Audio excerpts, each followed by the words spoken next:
There's a version of you that earns six figures and still checks your bank balance before buying coffee. That's not a hypothetical. That's a real person. Maybe it's someone you know.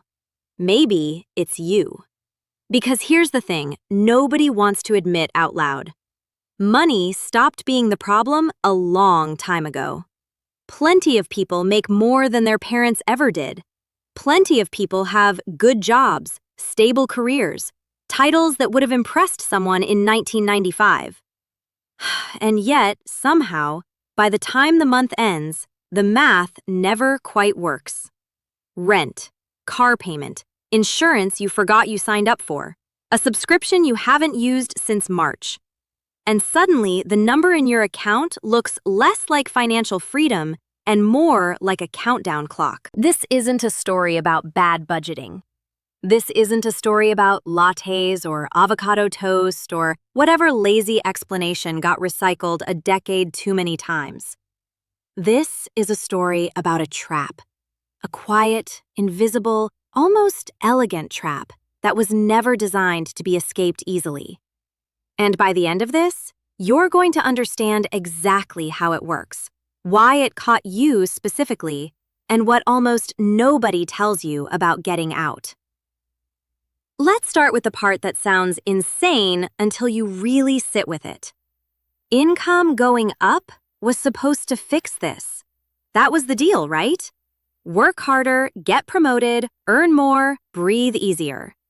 Except for millions of people, every raise just buys a slightly more expensive version of the same anxiety. A bigger apartment, a nicer car, a few more dinners out because you've earned it. And 6 months later, the stress is back, identical in shape, just wearing better clothes. There's a name for this, and once you hear it, you'll start seeing it everywhere. Lifestyle creep. Not lifestyle inflation in the abstract textbook sense. The real lived version. The version where your salary doubles over 5 years and your savings account barely moves because every dollar of extra quietly got reassigned to a slightly upgraded version of normal before you even noticed it happening. Here's the scary part. This isn't a personal failure. It's not a willpower problem. It's psychological, and it's almost automatic. Humans don't evaluate money in absolute terms. We evaluate it relative to a reference point, usually whatever we were doing a year ago, or whatever the people around us are doing right now. Behavioral economists have a phrase for this: the hedonic treadmill. You adapt to a new income level the same way you adapt to a new temperature. It feels exciting for a few weeks, and then it just becomes the baseline, invisible, expected. And the moment something becomes the baseline, it stops feeling like a luxury and starts feeling like a requirement. That's why the person earning $80,000 a year and the person earning $200,000 a year can feel an almost identical level of financial dread. Different numbers, same nervous system. But income creep is only half the story. The other half is something far more deliberate and far less talked about. You are, statistically, surrounded by more curated images of wealth than any generation in human history. Not real wealth, performed wealth. The version designed for a 9-second video. The trip, the car, the kitchen renovation, the soft launch of a new handbag. None of it comes with a caption that says, financed, or borrowed from my parents, or I'm 3 weeks behind on this. It just looks like ease, like arrival, like proof that everyone else has already figured out the thing you're still struggling with. And here's where it gets dangerous. Because that comparison doesn't stay in your phone. It follows you into your spending decisions. Psychologists call it social comparison theory, and it's brutally simple. Humans don't measure their lives against some neutral standard. We measure them against the people closest to us, geographically or digitally. So if your feed is full of people who appear to be doing better, Your brain quietly recalibrates what doing fine even means. Your version of treating yourself creeps upward, not because you decided that consciously, but because the baseline around you shifted without your permission.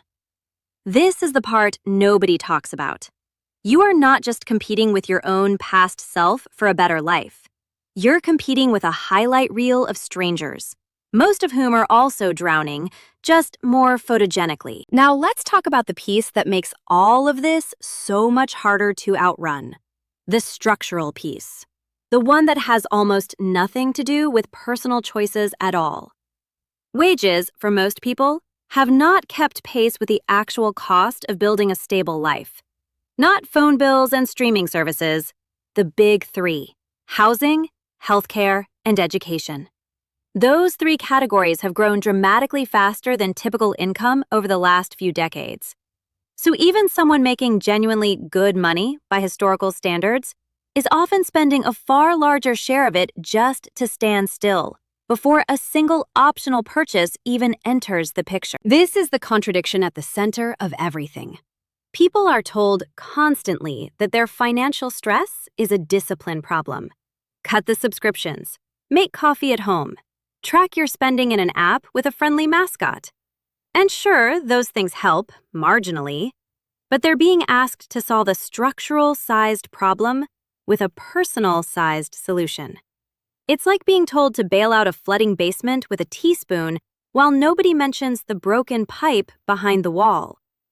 That gap between what people are told causes their stress and what's actually causing it is exactly why so many financially responsible people still feel like they're failing. They're not failing. They're playing a board game where the rules quietly changed and nobody handed them the new rule book. But here's where it gets even more personal, because there's a psychological layer underneath all of this that almost never gets named. Paycheck-to-paycheck living isn't just a financial state, it's a nervous system state. When your income and your spending are perpetually neck and neck, your brain doesn't experience that as neutral, it experiences it as low-grade, ongoing threat.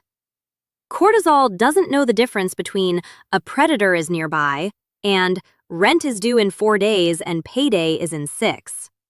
The body just registers not safe yet. And a nervous system that's chronically not safe makes worse decisions. This is the cruel mechanism almost nobody explains. Financial stress narrows attention onto the immediate crisis, this week's gap, this month's bill, and that narrowing makes it almost neurologically harder to plan 3, 5, 10 years ahead. Researchers have described this as a kind of cognitive tax. Scarcity doesn't just take your money, it takes a slice of your mental bandwidth, the same bandwidth you'd need to actually plan your way out. So the cycle isn't just financial, it's biological. Stress causes short-term thinking. Short-term thinking causes financial decisions that feel good for an afternoon and cost you for a year. And those decisions deepen the very stress that caused them in the first place. This is the loop. Not laziness, not stupidity.